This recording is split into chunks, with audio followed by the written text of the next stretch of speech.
Terima kasih Bung Herlambang. Untuk acara ini saya mempersiapkan sebuah teks, mencoba membaca Hatta dan pasal 33 itu. Saya mulai mengenal tulisan Hatta ketika akhir tahun 80-an meneliti sejarah transmigrasi. Saat itu saya sedikit terkejut karena Hatta menginginkan program emigrasi atau kolonisasi yang dimulai oleh pemerintah kolonial Belanda diteruskan.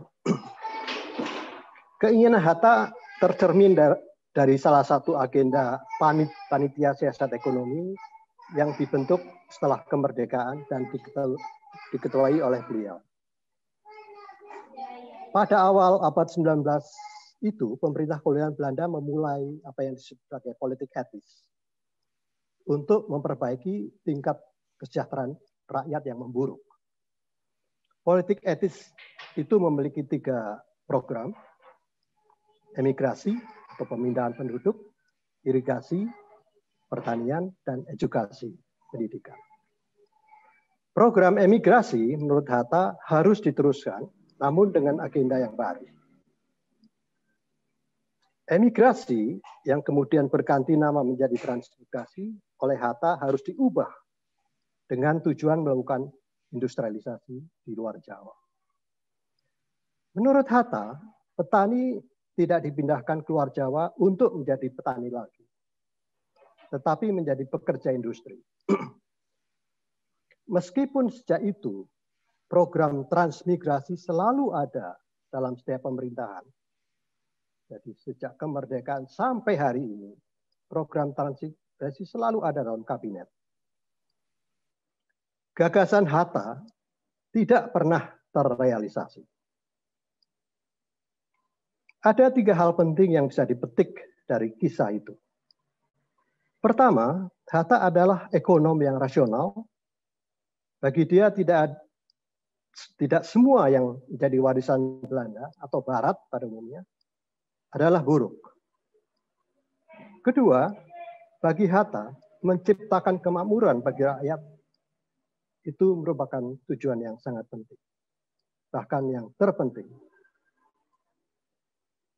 Dan ketiga, dan barangkali ini yang paling relevan dalam pembicaraan kita hari ini, dengan segala hormat kepada beliau, cita-cita merealisasikan kemakmuran rakyat itu semakin menjauh dari harapan dan apa yang dibayangkan oleh Hatta.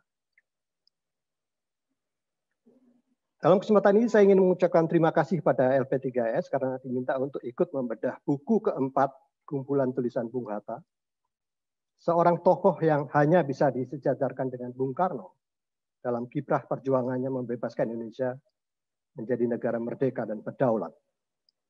Bung Hatta juga terus mendampingi Bung Karno sebelum kemudian mengundurkan diri pada tahun 56. Meskipun tidak lagi menjabat dalam pemerintahan,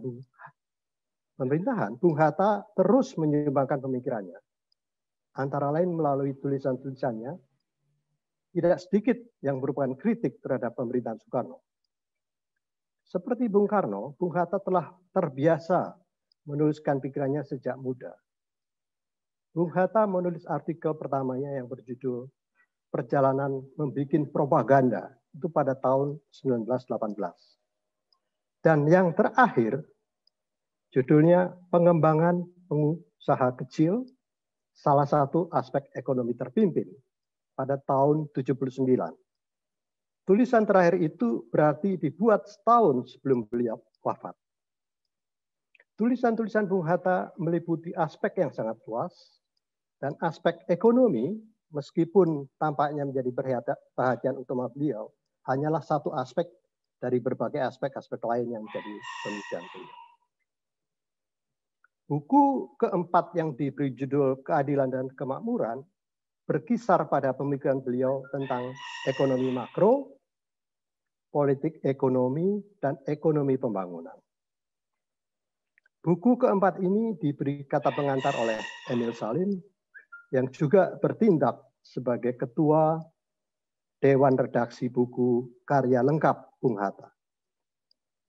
Dalam pengantarnya, Emil Salim menyebutkan bahwa Bung Hatta adalah contoh par excellence, seorang ilmuwan ekonomi yang berhasil mempertaruhkan politik secara jujur dalam analisanya dan mampu jelas membedakan wilayah politik dengan wilayah ekonomi.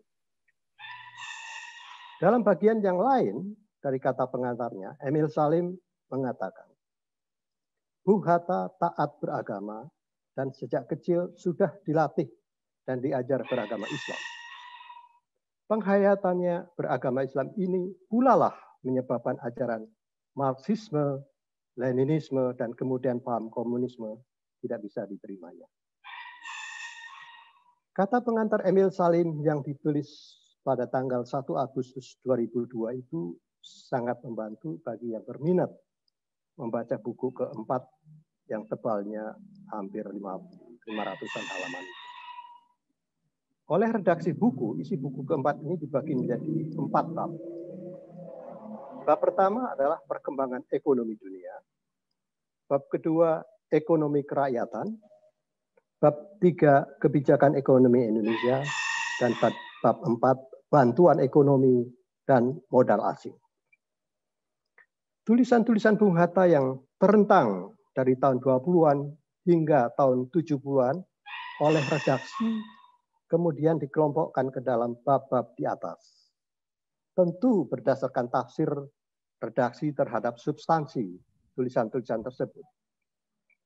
Jadi bisa saja tulisan tahun 30-an dijejerkan dengan tulisan tahun 50-an, 60-an, atau 70-an. Pembaca oleh karena itu perlu agak teliti karena tulisan-tulisan itu dibuat dalam konteks politik yang berbeda-beda. Hampir bisa dipastikan bahwa ada konteks yang berbeda antara tahun 30-an saat Bung Hatta menulis di kamp pembuangan pohon digul atau di Banda Neira dengan tulisan yang dibuatnya tahun 70-an ketika Indonesia memasuki era Orde Baru yang oleh Herbert Fried disebut sebagai repressive developmentalist regime. Begitu juga menjadi problematik sebenarnya untuk menempatkan dalam bab yang sama misalnya bab perkembangan ekonomi dunia. Ketika kita tahu ada perbedaan konteks yang cukup besar antara misalnya saja Perang Dunia Kedua dengan Perang Dingin. Sampai di sini sebenarnya menjadi menarik untuk bertanya, adakah benang merah yang secara substantif bersifat fundamental dalam tulisan-tulisan Hatta? Apakah benar keadilan dan kemakmuran seperti judul buku keempat ini bisa dianggap sebagai benang merah yang bersifat substantif, fundamental? Membaca tulisan yang terkumpul dalam buku keempat ini, saya merasa bahwa tidak keliru redaksi memberi judul atau subjudul keadilan dan kemakmuran. Karena sejak tulisan pertama sampai terakhir, dua kata itu menjadi benang merah yang menyatukan kumpulan tulisan ini. Jika pada bab 1 saya menangkap bagaimana Hatta mengupas berbagai isu yang saat ini bisa disebut sebagai isu globalisasi, persoalan imperialisme, kolonialisme, kapitalisme, dan sosialisme. Pada bab yang kedua, Hatta secara khusus membicarakan implikasi globalisasi itu terhadap mereka yang tertindas dan terpinggirkan. Dan istilah yang selalu dipakai olehnya adalah rakyat. Sementara pada bab 3 dan 4 lebih melihat bagaimana keadaan yang berkaitan dengan kebijakan ekonomi di Indonesia sejak zaman kolonial sampai Orde Baru. Beliau meninggal tahun 80, jadi kita bisa membayangkan bahwa beliau juga merasakan periode Orde Baru itu. Sebuah isu yang hampir selalu berulang pada tulisan-tulisan Hatta setelah proklamasi kemerdekaan terkait dengan sesuatu yang saat ini dalam tafsir saya itu sudah hampir seperti mitos dari bangsa ini, yaitu pasal 33 Undang-Undang Dasar 45. Sebuah pasal yang diusulkan oleh Hatta. Tentu saja tadi Saudara Rahbini dengan baik menunjukkan berbagai pasal yang lain yang juga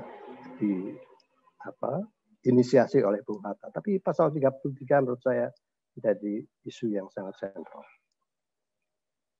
Tentang pasal 33 ini, uraian Bung Hatta kalau Anda membaca buku tebal ini paling eksplisit tertuang dalam tulisannya yang berjudul Pelaksanaan Pasal 33 Undang-Undang Dasar 45. Itu ada di halaman 237 sampai 241. Yang semula merupakan pidato pada Kongres ISEI, Ikatan Sarjana Ekonomi Indonesia, pada tanggal 15 Juni 1977. Nah, jadi tulisan beliau yang berjudul Pelaksanaan Pasal 33 Undang-Undang Dasar 45 ini dibuat untuk Kongres ISEI pada tahun 77. Jadi Anda harus bisa membayangkan konteks tahun 77 itu seperti apa. Itu artinya Orde Baru sudah kira-kira masuk ke dalam Repelita kedua. Dalam tulisan ini Bung Hatta mengatakan bahwa, ini saya kutip tulisan beliau, dalam melaksanakan Undang-Undang Dasar Republik Indonesia itu disebut pula sebagai tugas yang terpenting ialah menjalankan peraturan pasal 33. Pasal ini mengenai politik perekonomian menuju kemakmuran rakyat. Dalam pembukaan Undang-Undang Dasar Republik kita dicantumkan bahwa negara Indonesia yang diciptakan hendaklah Indonesia yang bersatu, berdaulat, adil, dan makmur. Cita-cita itu haruslah direalisasi. Realisasi itu dijalankan dengan pembangunan. Ini kata-kata Hatta ya, bukan kata-kata saya. Pembangunan harus dilaksanakan dengan rencana yang teratur. Maka direncanakan pembangunan 5 tahun. Yang menjadi dasar pembangunan 5 tahun itu ialah kemakmuran rakyat. Di atas dasar kemakmuran rakyat itu dapatlah dibangun berangsur-angsur segi lain daripada penghidupan rakyat. Tiap-tiap 5 tahun diulang lagi pembangunan dengan mewujudkan suatu keadilan sosial bagi seluruh Indonesia. Itu saya kutip dari tulisan Hatta. Jadi Anda bisa lihat bagaimana hubungan antara kemakmuran dan keadilan sosial dalam pandangan Hatta. Ini saya lanjutkan. Kejatuhan Bung Karno menyusul tragedi politik tahun 65, menurut dugaan saya memberikan harapan baru bagi Bung Hatta. Naiknya para ekonom teknokrat yang membantu Presiden Soeharto merancang strategi pembangunan ekonomi melalui rencana pembangunan 5 tahun atau Repelita, seperti terlihat dalam tulisan beliau di atas, menjanjikan akan direalisasikannya cita-cita yang terkandung dalam pasal 33 sebagai politik perekonomian menuju kemakmuran rakyat. Hatta juga dengan jelas menunjukkan bahwa keadilan sosial baru akan tercapai apabila kemakmuran rakyat telah dipenuhi. Sebagai ekonom, Hatta melihat bahwa hanya melalui pembangunan ekonomi yang dilakukan secara bertahap dan mengikuti prinsip-prinsip yang tercermin dalam pasal 33 itu, keadilan sosial akan bisa direalisasikan. Jadi melihat waktu tulisan itu dibuat tahun 77, berarti pemerintah Orde Baru telah memasuki kira-kira Repelita kedua. Dan Bung Hatta, saya yakin sudah melihat apa yang telah dihasilkan oleh politik perekonomian pemerintahan yang didukung oleh para ekonom teknokrat ini, termasuk di dalamnya Emil Salim, yang menjadi ketua tim redaksi dan menuliskan kata pengantar di buku keempat ini. Dalam tulisan untuk esai ini, Bung Hatta sebetulnya mengisyaratkan bahwa apa yang menjadi harapan sesungguhnya tidak terlaksana. Perhatikan apa yang ditulis oleh Hatta. Jadi ini sebenarnya ada dalam tulisan yang sama, saya kutipkan kata-kata Hatta. Perlu diperingatkan kembali bahwa sejak kita merdeka kira-kira 32 tahun yang lalu, berkali-kali tiap-tiap saya mengunjungi daerah di luar ibu kota Republik Indonesia, saya menganjurkan supaya pemerintah pusat dan pemerintah daerah berusaha dengan perintah dan peraturan supaya pengusaha asing yang dapat konsesi hendaknya memperbarui kesuburan tanah dan hutan yang ditebang. Tiap batang pohon harus diganti sedikit-sedikitnya dengan menanam 3 pohon baru. Di Kalimantan Timur, dibiarkan saja si pemegang konsesi menebang hutan semau-maunya, dengan tidak menanam gantinya 3 pohon. Demikian juga di Riau, yang sudah ditinggalkan oleh si pemegang konsesi sebelum habis masa konsesinya. Itu tulisan Hatta atau kata-kata Hatta pada tahun 77. Dan saya sendiri sebagai seorang peneliti transmigrasi melihat dengan mata kepala sendiri bagaimana hutan kita ditebang, digunduli dan sebagainya. Memang betul apa yang dikatakan oleh Bung Hatta. Tidak ada sama sekali usaha reboisasi. Hatta yang wafat 3 tahun setelah tulisan itu dia buat, dugaan saya telah menduga bahwa pemerintah Orde Baru yang didukung oleh para ekonom dan teknokrat itu telah mengingkari prinsip-prinsip yang ada dalam pasal 33. Seperti terpantul dari paragraf akhir tulisannya yang saya bacakan lagi. Negara kita berdasarkan Pancasila dan Undang-Undang Dasar 45. Tetapi politik perekonomian negara di bawah pengaruh teknokrat kita sekarang sering menyimpang dari dasar. Politik liberalisme sering dipakai jadi pedoman. Berbagai barang yang penting bagi penghidupan rakyat tidak menjadi monopoli pemerintah, tetapi dimonopoli oleh orang-orang Cina. Itu kata Hatta.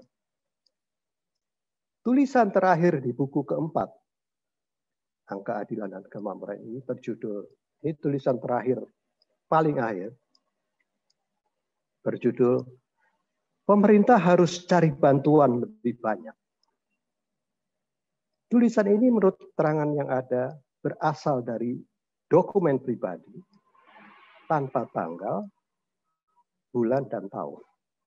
Jadi dugaan saya redaksi buku ini memiliki akses terhadap semua dokumen pribadi beliau, dan ini salah satu tulisan yang tidak pernah beliau publikasikan, tapi menjadi tulisan terakhir dalam kumpulan buku keempat ini. Dalam tulisan yang saya duga dibuat pada awal Orde Baru ini, dugaan saya, ada sebuah paragraf yang cukup membuat kening saya berkerut. Paragraf itu berbunyi, untuk memperoleh bantuan ini kata-kata Hatta, dapat dikemukakan alasan bahwa Indonesia adalah satu-satunya negara di Asia yang telah menumpas komunisme dengan kekuatan sendiri. Jika pembangunan tidak dibantu, maka komunisme akan berkuasa lagi di Indonesia.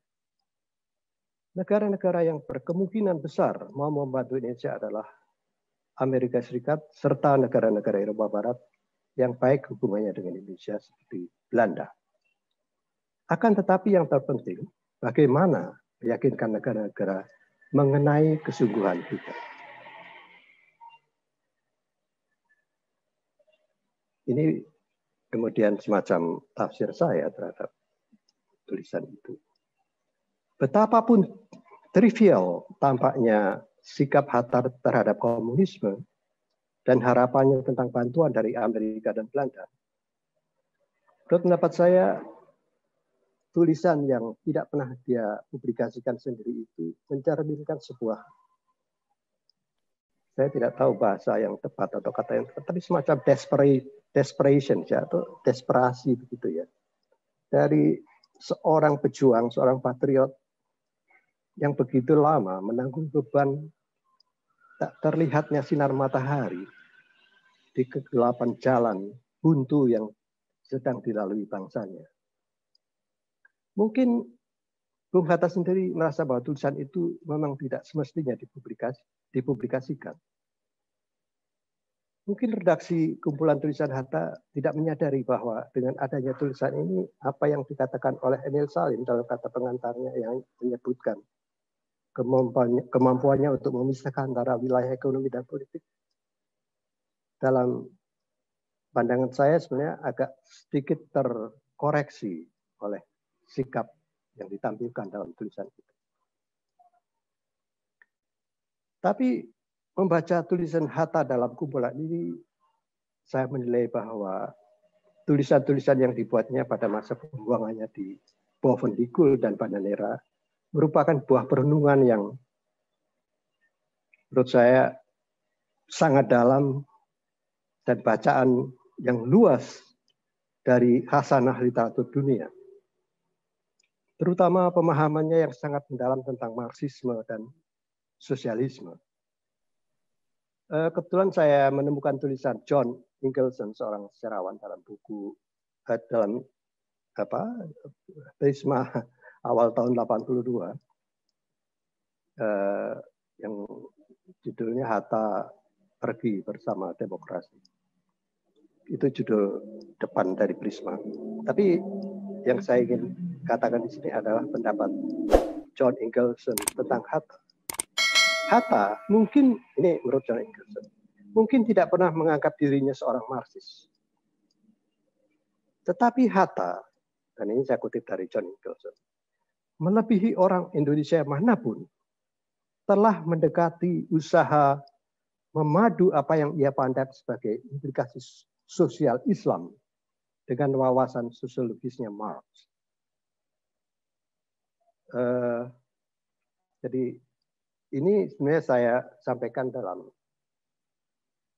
kaitan dengan tulisan-tulisannya yang terutama sangat mendalam tentang sosialisme dan sebagainya yang dia buat pada waktu dia berada di Bovendigul dan Bandanera. Menurut saya itu tulisan-tulisan yang sangat penting untuk kita baca. Setelah kembali dari pengasingan dan terlibat aktif dalam perjuangan mencapai kemerdekaan dan kemudian mempertahankan kedaulatan sebagai perunding unggul yang kemudian berhasil mengukuhkan kesatuan Republik Indonesia, saya kira kesempatan merenung menjadi semakin terbatas, sementara rangkaian konflik dan krisis politik menuntut keterlibatannya secara total.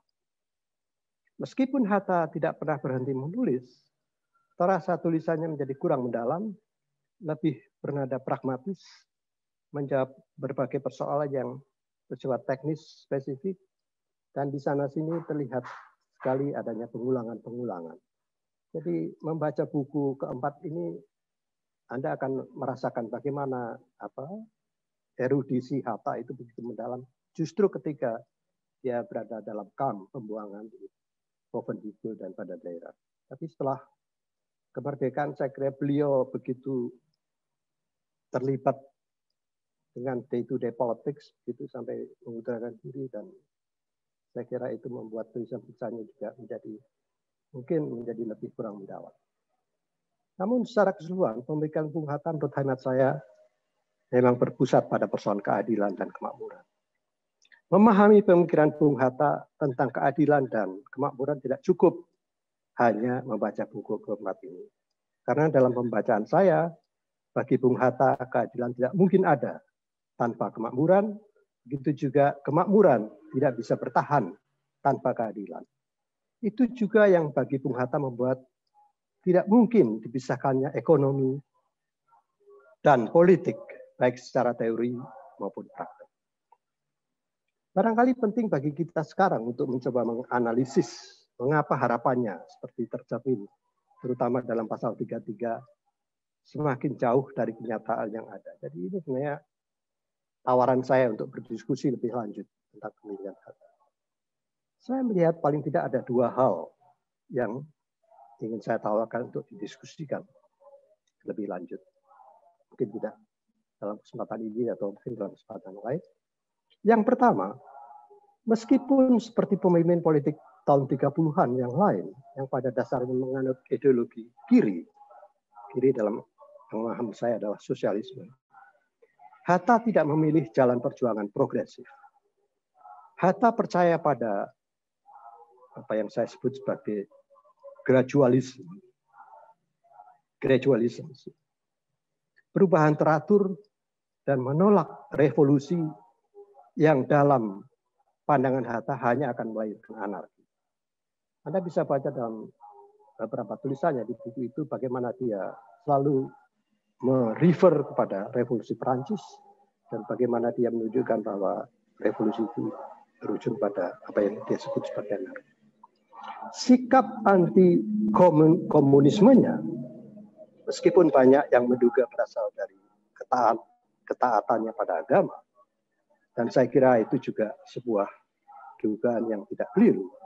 Tapi menurut pendapat saya lebih karena kekhawatirannya dengan aksi massa yang cenderung anarkis. Itulah mengapa bersama Syahrir, keduanya menginginkan partai kader daripada partai massa. Poin saya yang kedua adalah tentang keyakinannya yang bagi saya cenderung, saya sulit mencari kata, tapi saya temukan kata ini pada tulisan John Ingelson, yang cenderung romantis ya, terhadap kolektivisme. Jadi ini saya lihat juga tercermin dalam pemikiran-pemikiran founding father yang lain. Yang paling jelas saya kira Supomo juga Yamin, ada romantisme terhadap kolektivisme begitu ya. Dan pandangannya bahwa, dan ini yang menurut saya menarik juga, menurut Hatta, pada dasarnya individu itu baik. Asas kekeluargaan dalam pasal 33 yang secara operasional diwujudkan dalam bentuk koperasi, barangkali dari paham yang berkarakter kolektivisme ini, atau dalam filsafat barat mungkin disebut sebagai komunitarianisme atau komunitarian. Pasca 65, ketika liberalisme dan kapitalisme justru berkembang karena disponsori negara. Dan saya kira referensi yang masih menurut saya baik adalah tulisan dari Richard Robinson tahun 80 The Rise of Capital. Dan pasca Orde Baru masih oleh Richard Robinson dan Freddy Hadis, The Reorganizing Power Indonesia in the Age of Oligarchy. Jadi kapitalisme justru berkembang karena disponsori negara. Dan sosialisme versi Hatta yang percaya pada gradualisme dan berkarakter komunitarian itu semakin tersisih dan terpinggirkan. Dan kalau saya menyebut sosialisme versi Hatta ini sebenarnya karena beliau masih terus berusaha untuk mengembangkan itu. Sementara sosialisme versi yang lebih progresif saya kira memang sudah ditumpas habis oleh militer pada tahun 65. Sebagai ekonom yang rasional dan politisi yang bekerja dengan hati nurani, saya kira Hatta mulai menderita kekecewaan atas perkembangan ekonomi dan politik setelah gagalnya konstituante tahun 55. Setelah resmi mengundurkan diri sebagai wakil presiden tahun 56, Hatta lebih merupakan seorang pengamat dan tokoh yang dihormati karena sifat-sifatnya yang penuh kearifan. Sebagai pengamat dia kecewa karena negerinya bergerak menuju arah yang bertentangan dengan cita-cita kemerdekaan. Pasca 65, meskipun pada awalnya dia menaruh harapan dengan pemerintahan yang baru, namun terbukti dia pun dikecewakan oleh para ekonom teknokrat yang semula menjadi harapan. Sebagai ekonom mungkin Hatta terlalu romantis dan percaya kolektivisme punya akar dan bisa tumbuh di negerinya. Sebagai politisi barangkali Hatta terlalu bersih dan selalu berprasangka baik bahwa seorang musuh pun harus diberi kesempatan. Karena itulah nilai dasar demokrasi. Jadi beliau adalah seorang patriot, seorang demokrat yang tulen.